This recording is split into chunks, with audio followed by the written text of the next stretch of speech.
बच्चों, कैसे हो आप सब? आशा करता हूं कि ठीक होंगे। तो आज हम मध्यकालीन भारत में गुलाम वंश को समाप्त कर चुके और आज की क्लास में हम बात करने वाले हैं खिलजी वंश की। तो गुलाम वंश कौन कौन प्रमुख शासक था, किसको क्या कहते हैं, किसके द्वारा क्या निर्माण कराया गया था, क्या प्रमुख कार्य था, सबके बारे में पूरा डिटेल में पढ़े हैं। और इससे रिलेटेड प्रीवियस क्वेश्चन आप जरूर लगा के देखिए, आपको लगेगा कि इससे ज़्यादा कुछ आना नहीं है। अब इस सिलसिले को आगे बढ़ाते हैं। तो जैसा कि बताया था पहली क्लास में, सबसे पहले हमने गुलाम वंश पढ़ा दिल्ली सल्तनत में, उसके बाद हम बात करेंगे खिलजी वंश की। और खिलजी वंश की जब बात करते हैं तो खिलजी वंश ही वो वंश है जो दिल्ली सल्तनत पर सबसे कम समय तक शासन किया था। कितने वर्ष तक? कुल 30 वर्ष तक। कितने वर्ष तक? कुल 30 वर्ष तक शासन किया दिल्ली सल्तनत पर खिलजी वंश ने। खिलजी वंश में केवल 3 शासकों के बारे में हमें पढ़ना है। एक जलालुद्दीन फिरोज खिलजी, दूसरा अलाउद्दीन खिलजी और तीसरा जो है मुबारक खिलजी।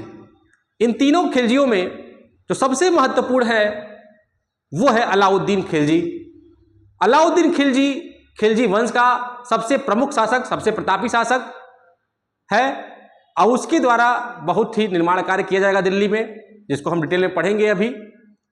तो इस तरह से खिलजी वंश 30 साल तक शासन होता है और आज की क्लास में खिलजी वंश को समाप्त भी करेंगे।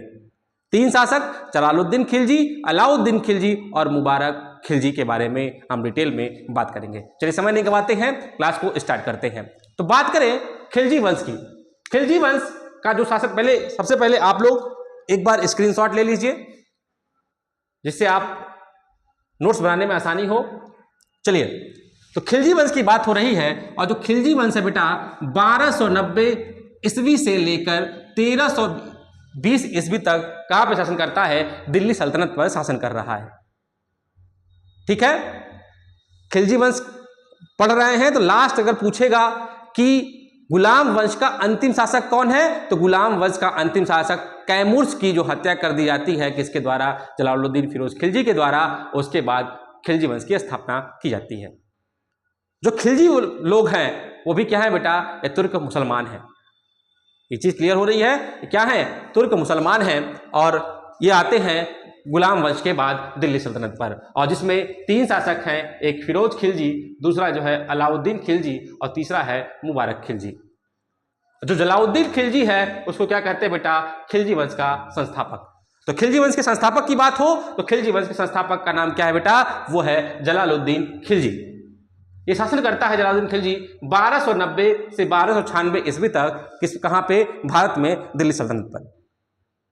ठीक है, तो पहला प्रश्न, खिलजी वंश का संस्थापक कौन है? जलालुद्दीन फिरोज खिलजी। और इसका शासनकाल कब से कब तक रहा है? 1290 से लेके 1296 तक। ये चीज क्लियर हुआ। और राजधानी इसकी होती है किलोर बरी। जो इस शहर है इसको कैकुबा द्वारा निर्मित किया गया था। इसका नाम क्या है? किलोर बरी। तो मतलब जलालुद्दीन फिरोज खिलजी के समय में दिल्ली सल्तनत की राजधानी क्या होती है? वो है किलोर बरी। ठीक है बेटा। और इसी के शासनकाल में 2000 मंगोल लोगों ने क्या किया था बेटा? इस्लाम धर्म को स्वीकारा था। और जब वो 2000 मंगोली लोगों ने इस्लाम धर्म को स्वीकारा था तो जलालुद्दीन खिलजी ने उनके रहने के लिए मंगोलपुरी नामक शहर की स्थापना की थी। तो देखिए, इसके शासन 2000 मंगोलों ने इस्लाम स्वीकारा और रहने के लिए एक शहर का स्थापना की दिल्ली में, वो है मंगोलपुरी नामक शहर की स्थापना की उन मंगोलों के लिए। ठीक है। और इसने व्यय विभाग हेतु एक विभाग का गठन किया, दीवाने वकूफ। दीवाने वकूफ नामक व्यय विभाग का निर्माण किया। प्रश्न पूछता है दीवाने वकूफ का निर्माण किसने किया था? तो जलालुद्दीन फिरोज खिलजी ने। किसके लिए है? व्यय विभाग है। 2 प्रश्न यहां से बन गए। समझ में आया बेटा? दीवाने वकूफ व्यय विभाग का गठन किया और इसकी मृत्यु हो जाती है 1296 में। कौन मृत्यु करता है? वही अलाउद्दीन, जो प्रतापी शासक है। लेकिन क्या संबंध है? जलालुद्दीन फिरोज खिलजी से, तो जलालुद्दीन फिरोज खिलजी से इसका जो संबंध है ये इसका भतीजा है और साथ ही साथ इसका दामाद भी है। ठीक है, भतीजा व दामाद कौन? अलाउद्दीन खिलजी ने 1296 स्थित ईस्वी में प्रयाग के कड़ामानिकपुर में इसकी क्या कर देता है? हत्या कर देता है। प्रश्न पूछता है जलालुद्दीन की हत्या कहाँ की जाती है? तो जलालुद्दीन की हत्या जो है कड़ामानिकपुर प्रयाग में की गई। कब? उसके दामाद व भतीजे अलाउद्दीन खिलजी के द्वारा 1296 ईडी में। तो जलालुद्दीन से रिलेटेड जो प्रश्न बनना था आपने जान लिया, इससे ज्यादा प्रश्न जलालुद्दीन खिलजी से नहीं बनना है। अगर खिलजी वंश से प्रश्न बनता है तो सबसे प्रतापी शासक कौन है? अलाउद्दीन खिलजी। 1296 ईस्वी में क्या बनता है भाई साहब? ये सुल्तान बनता है दिल्ली सल्तनत का। तो इसका अन्य नाम क्या है बेटा? अली व गुरु सास्प के नाम से भी अलाउद्दीन खिलजी को जाना जाता है। और जो इसका शासनकाल है 1296 एडी से 1316 ईस्वी तक यह दिल्ली सल्तनत पर सुल्तान के पद पर रहता है। तो 1296 से लेकर 1316 तक इसका शासनकाल रहेगा। और 12 अक्टूबर, इसका कई बार प्रश्न पूछा, इसका फैक्चुअल डेटा में पूछ दिया है कि अलाउद्दीन खिलजी कब राजगद्दी पर बैठता है? तो 12 अक्टूबर 1296 एडी में दिल्ली सल्तनत का सुल्तान बनता है। याद रखना इस डेट को, 12 अक्टूबर 1296 ईस्वी में अलाउद्दीन खिलजी राजगद्दी पर बैठता है और इसको दिल्ली का सुल्तान कहा जाता है। और ताजशाही जो उसकी होती है बलबन के द्वारा बनाए गए लाल महल में। बलबन के लाल महल जो बनवाया था उसमें ही इसकी ताजपोशी होती है। किसकी? अलाउद्दीन खिलजी की। सुल्तान बनता है 12 अक्टूबर 1296 एडी में। ठीक है, उपाधियों की अगर बात करें तो इसकी उपाधि थी सिकंदर एसानी, दूसरा है यामिनी उल खिलाफत नासिरी और अमीर उल मोमीन। 3 उपाधियों से नवाजा गया। एक सिकंदर एसानी, सिकंदर मतलब सम्राट, ठीक है, सिकंदर ईसानी मतलब सम्राट, राजा, प्रतापी राजा, इसलिए इसको सिकंदर ईसानी कहा गया। साथ ही साथ इसको यामिनी उल खिलाफत नासिरी और अमीर उल मोमिनीन के नाम से भी जाना जाता है। प्रश्न पूछा सकता है निम्न में से ये उपाधि किसको दी गई? तो फलाना उपाधि किसको दी गई? इसको दी गई। सबसे महत्वपूर्ण जो है क्या है? सिकंदर ईसानी। सिकंदर ईसानी की उपाधि निम्न में से किस शासक को दी गई? सिकंदर ईसानी की उपाधि निम्न में से अलाउद्दीन खिलजी को दी गई। साथ ही साथ उसको यामिनी उल खिलाफत नासिरी और तीसरा जो है अमीर उल मोमिनीन की उपाधि भी से भी नवाजा गया। शासन में क्या करता है? शासन व्यवस्था को सुदृढ़ करने के लिए आर्थिक सुधार करता है और साथ साथ क्या करता है? सैन्य विस्तार करता है। इसके समय की मतलब आर्थिक रूप से मजबूत करने के लिए अपने साम्राज्य को काम करता है, साथ ही साथ अपनी आर्मी को भी बढ़ावा देता है। क्यों बढ़ावा देगा बेटा? क्योंकि बढ़ावा इसलिए दे रहा है क्योंकि इसकी जो दूरदर्शिता है वो क्या है? साम्राज्यवाद की नीति है। साम्राज्यवाद को बढ़ावा देना, साम्राज्यवाद के लिए काम करना है। तो साम्राज्यवाद के लिए जब काम करेगा तो क्या होना चाहिए? किसी राज्य को साम्राज्यवादी विस्तार की नीति अगर होगी, किसी राजा की साम्राज्यवाद विस्तार की अगर नीति है तो चाहेगा कि उसके राज्य में क्या हो? आर्थिक रूप से वो मजबूत हो। आर्थिक रूप से मजबूत होगा, साथ ही साथ उसकी सैन्य शक्ति कैसी हो? वो भी मजबूत हो, सुदृढ़ हो। तो सैन्य शक्ति अगर मजबूत होगी तो क्या करेगा? आर्मी पर क्या करेगा? काम करेगा और चाहेगा कि हमारा इंपीरियलिज्म जो है वो बढ़ावा मिले। मतलब साम्राज्यवादी नीति, इंपीरियलिज्म की जो नीति लाएगा वो कौन लाएगा? अलाउद्दीन खिलजी। और इसके लिए अपने राज्य को आर्थिक रूप से सुदृढ़ करेगा और सैन्य शक्ति का क्या करेगा? विस्तार करेगा। जब सैन्य शक्ति और आर्थिक रूप से विस्तार करेगा, इसका मतलब ये है कि अलाउद्दीन खिलजी सबसे महत्वपूर्ण जो कार्य है अपने राज्य में वो आर्थिक रूप से और सैन्य शक्ति का विस्तार करने का काम कौन करेगा? अलाउद्दीन खिलजी। और इसके लिए तरह तरह के विभाग का गठन करेगा, साथ ही साथ तरह तरह के अधिकारियों का भी नियुक्ति करेगा। ठीक है, यहां तक आप लोग को क्लियर होगा। तो सैन्य सुधार। और दूसरा क्या है? जैसे बलबन ने राजस्व की दैवीय नीति को स्वीकारा था, उसी तरह यह भी क्या करेगा? राजस्व की दैवीय नीति को प्रारंभ करेगा, चालू करेगा। और निरंकुशवाद, मैंने बोला था बलबन वाले भी चैप्टर में, राजा का निरंकुश होना बहुत जरूरी है। तो उसी तरह ये भी क्या करेगा? निरंकुशवाद अपनाएगा। कौन? अलाउद्दीन खिलजी। मैंने क्या बोला, सैन्य सुधार करेगा, तो सैन्य सुधार कैसे करेगा, उसके लिए क्या करेगा, सैन्य सुधार इसलिए करेगा क्योंकि इसकी जो नीति है वो कैसी है बेटा, साम्राज्यवाद की नीति है। तो साम्राज्यवाद की नीति को बढ़ावा देने के लिए वो क्या करेगा बेटा, सैन्य सुधार करेगा। जब भी साम्राज्यवाद की नीति के बढ़ावा की बात होगी तब तो इसका मतलब यह है वहां धन चाहिए, वहां की सेना कैसी हो, अच्छी हो। तो सेना को अच्छी करना और धन होने के लिए आर्थिक रूप से उसको क्या होना पड़ेगा बेटा, मजबूत होना पड़ेगा। तो ऐसी नीति लानी पड़ेगी जिससे क्या हो, अधिक से अधिक क्या हो, पैसा आए, कहां पे, उसके राजकोषीय नीति में। इसको राजकोष में क्या हो, अधिक से अधिक पैसा आएगा तो भी अपने सैन्य का क्या कर सकता है, विस्तार करेगा। और पैसा आएगा कहां से, तो उसके लिए पढ़ते हैं, सैन्य बल हेतु अस्थाई सेना का गठन किया। पहला मुस्लिम शासक जिसने सैन्य बल में अस्थाई सेना का भर्ती की, अस्थाई रूप से क्या किया, सैनिकों की भर्ती की। अगर एक बार उसकी एंट्री हो गई तो एक टाइम पीरियड के बाद, मतलब उसको तब तक निकाला जा सकता जब तक अपना समय पूरा करना ले। तो प्रश्न पूछता है, किसने सैन्य सुधार हेतु अस्थाई सेना का गठन किया, तो व्यक्ति है वो है अलाउद्दीन खिलजी की बात आती है बेटा। ठीक है, साथ ही साथ इसने क्या किया, उन्हीं सैनिकों को क्या किया बेटा, नगद वेतन देना शुरू कर दिया। ठीक है, काम के बदले वेतन। वो वेतन कैसा, पैसा के रूप में नगद। जब किसी व्यक्ति को नगद पैसा मिलेगा तो क्या क्या होगा, उसकी आर्थिक स्थिति अच्छी होगी। ठीक है, समझ रहे हैं कि अगर वर्तमान समय में देखा जाए, जहां मनी का फ्लो है, जहां पैसा आ रहा है, वो क्षेत्र कैसा हो रहा है बेटा, वो उन्नति कर रहा है। इकोनॉमिक्स में देखा जाए इस तरह से, मनी का जब फ्लो बढ़ेगा, लोगों के पास पैसा आएगा, लोगों के पास परचेसिंग पावर पैरिटी है वो बढ़ेगी। जब बढ़ेगी तो वो जो क्षेत्र है वो विकास करेगा।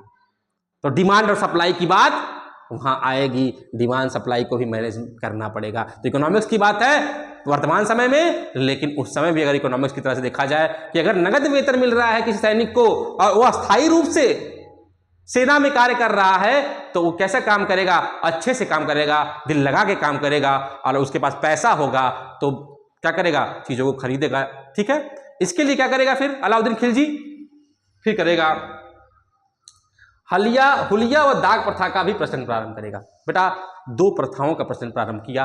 जैसे कि मान लो कि अलाउद्दीन खिलजी ने कह दिया कि मैं अस्थाई सेना बना दिया और सैनिकों को नगद वेतन दूंगा। तो आज के जमाने में हर व्यक्ति के पास आधार कार्ड है, पैन कार्ड है, इससे निर्धारित होता है कौन सा व्यक्ति कौन है, क्या है। लेकिन उस समय में आईडी कार्ड तो कोई था नहीं, इसलिए उस समय हुलिया प्रथा का सैनिकों के लिए, जो यही सैनिक है, फलाना सैनिक है, इसके लिए हुलिया व्यवस्था की।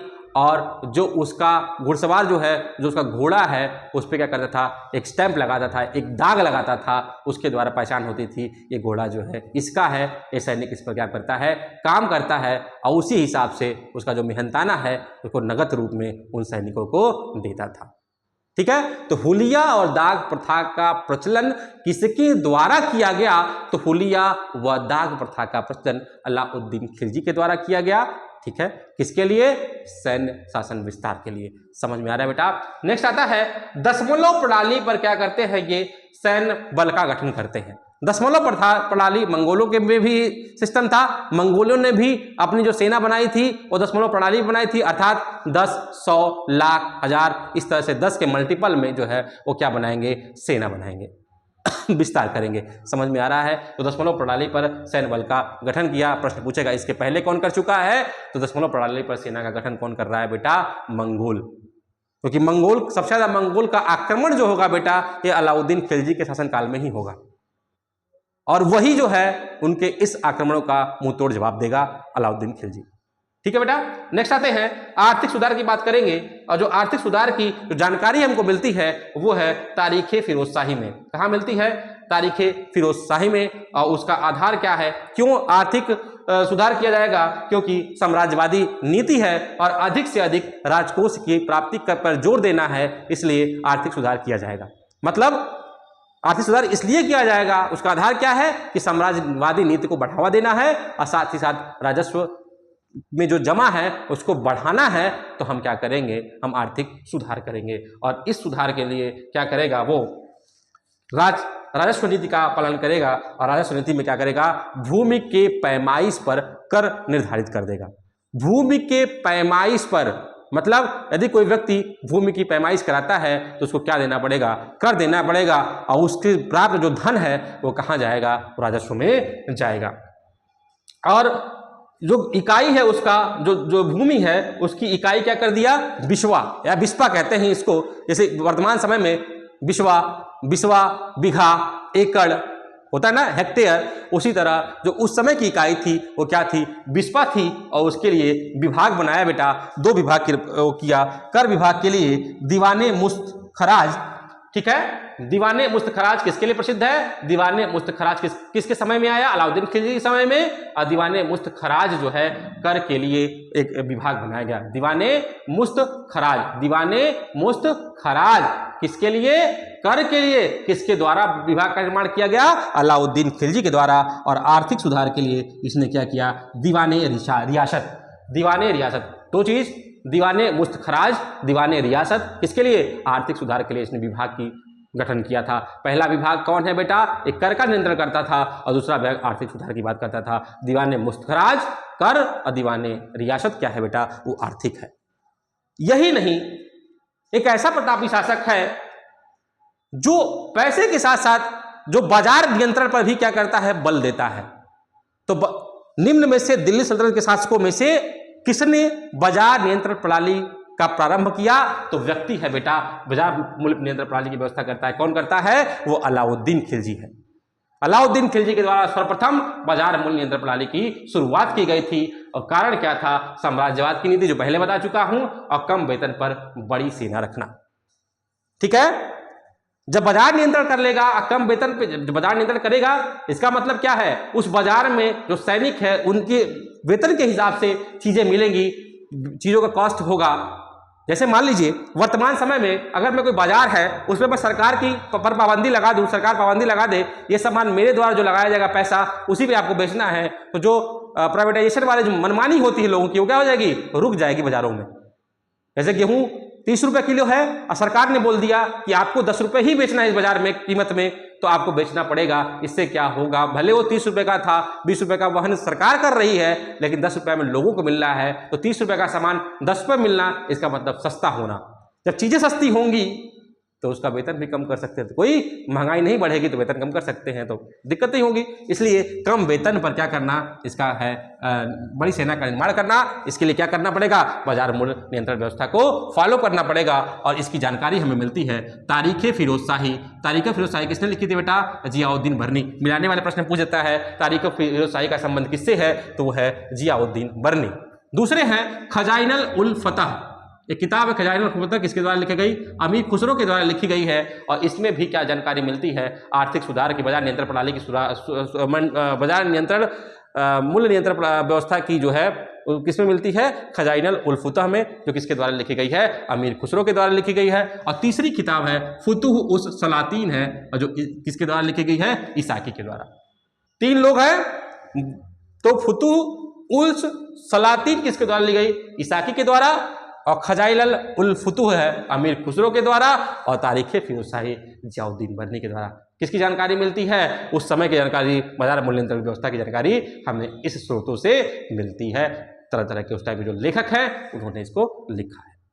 तो यहां तक आपको क्लियर हुआ अच्छे से। चलिए, वस्तुओं का दाम कौन करेगा, राज्य तय करेगा। अगर मान लीजिए उस समय 10 रुपए की कलम कोई बन के आती थी, तो अगर राज्य कह दे वो 5 रुपए में बिकेगा, तो उस बाजार में उसकी कीमत क्या होगी बेटा, 5 रुपए होगी। बनने में 10 रुपए कॉस्ट आया, लेकिन जो 5 रुपए एक्स्ट्रा बढ़ रहा है वो राज्य भरता था। और लोगों के लिए लाभ के लिए, और लोगों के लाभ के लिए, राजस्व मतलब राज्य को चलाने के लिए राजा क्या करता था, उसकी कीमत 5 रुपए कर दिया, तो सबको 5 रुपए में मिलती थी। तो ठीक है, तो जो मूल्य का निर्धारण करता था, कौन करता था, वस्तु के मूल्य का निर्धारण करता था राजा, अर्थात अलाउद्दीन खिलजी। बाजार मूल्य नियंत्रण हेतु मंडियों का भी निर्माण किया गया। 3 तरह की मंडी बनाए गए। एक है गला या अनाज। गला अनाज के लिए एक जो अधिकारी है उसका सहना-ए-मंडी है और मलिक काफूर है, और दूसरा जो है अन्य चीज़ों के लिए सराय अदल, और मवेशी और गुलाम बेचने के लिए जो बाजार था वो क्या था, बदंगा था।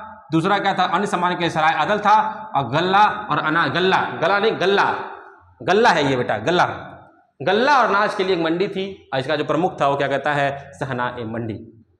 ठीक है, वो अधीक्षक था इस उसका। ठीक है, और इस मंडियों के लिए प्रमुख अधिकारियों की भी नियुक्ति की गई।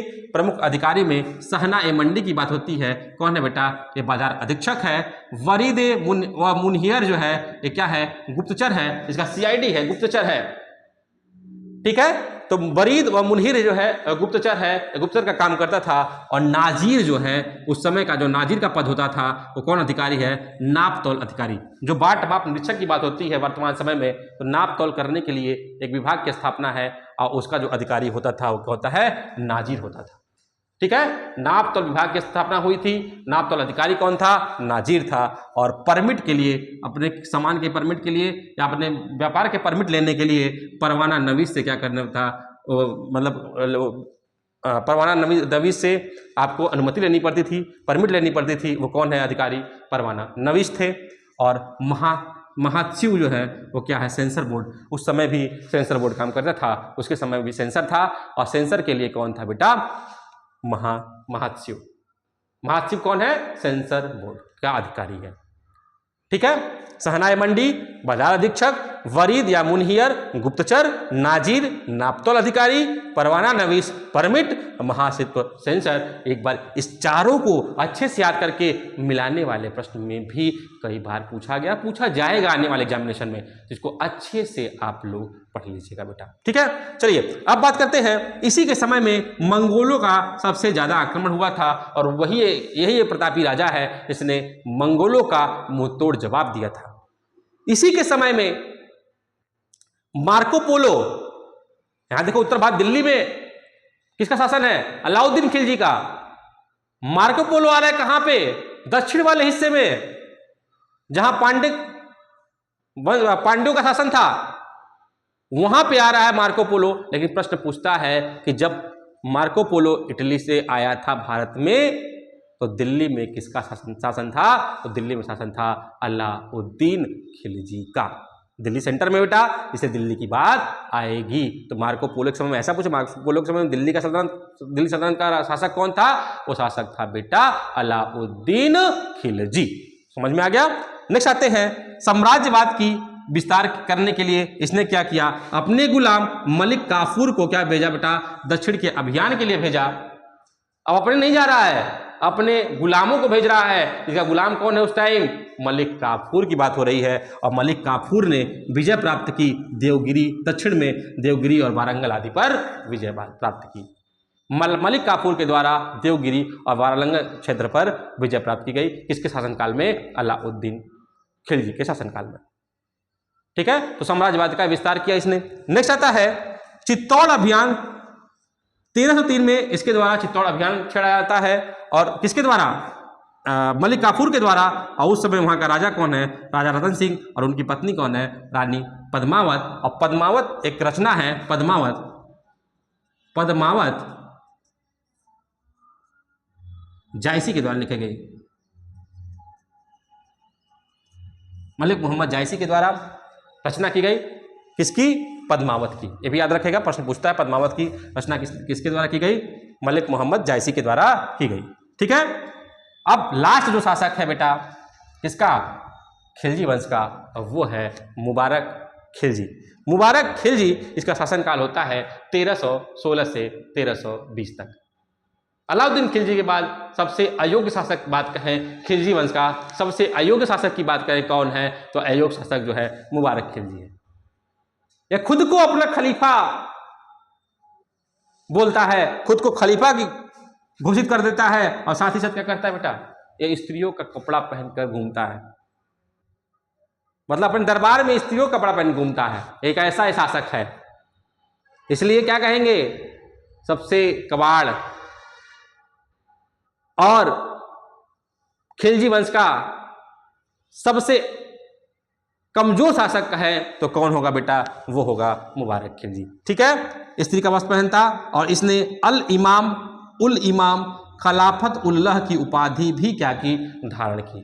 अल इमाम उल इमाम खिलाफत उल्लाह की उपाधि भी इसने क्या की, धारण की। और उसी का सेनापति होता है नसीरुद्दीन खुसरो शाह। उसके बाद क्या करता है, गद्दी संभालता है उसके रूप में। और ये क्या है बेटा, मूल रूप से क्या है, ये हिंदू है और क्या है, इसका सेनापति है और इसकी हत्या कर जाती है गाजी मलिक के द्वारा।